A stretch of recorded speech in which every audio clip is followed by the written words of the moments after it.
Hi teachers, this quick video is going to show you how you can use the camera app that you should have on your teacher computer.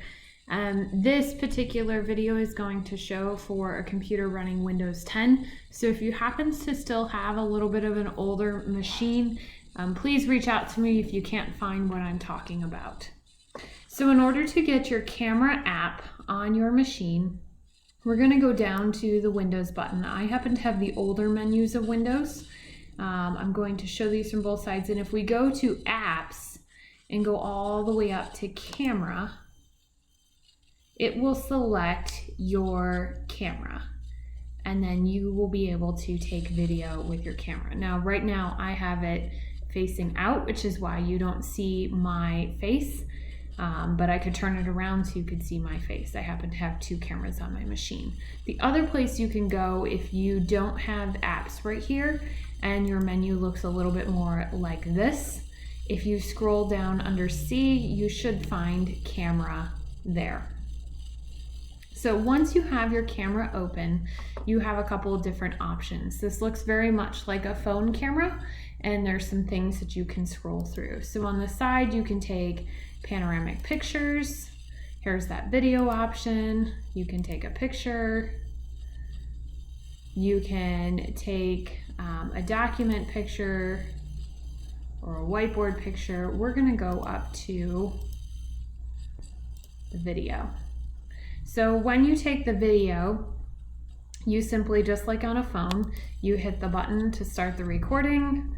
You'll notice the timer at the bottom, counting how much you record, and then when you're done with the recording, you hit the stop. If you need to take a moment and gather your thoughts, hit pause, and then you can hit record again or stop when you are finished. Over on the side, you do have a couple of options for your camera settings. So you'll want to scroll through these, specifically down to the video options if you need to change the video quality, any type of flicker reduction, stabilization. Those are all options there. You can also change where these photos and videos are automatically saved, whether camera can use location information, privacy settings, and more. So on the left-hand side, you also have the ability to change the brightness, change the focus, the white balance, and then you can zoom in as well. So if you need to zoom at some point.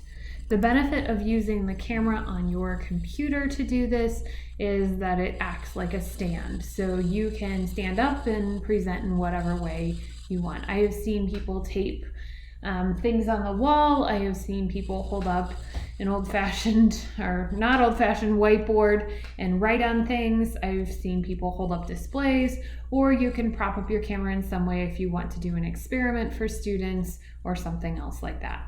So this walks you through that basic step of getting your recording, and then once you have your recording made, we're going to head into our photos so that we can see. So if I head in here and click that icon right in the bottom hand corner, I will be able to see and watch my video there.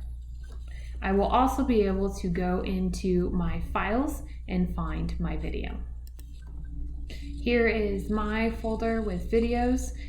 To get to my folder with videos, the automatic is it will save within pictures and then within another folder called camera roll. So you would want to open your computer, navigate to your pictures, look for your camera roll, or if you decided to change the location where it's filming, check that location. From there, you can then upload those videos to Google Drive and share them out through Google Drive, or you can upload straight to YouTube.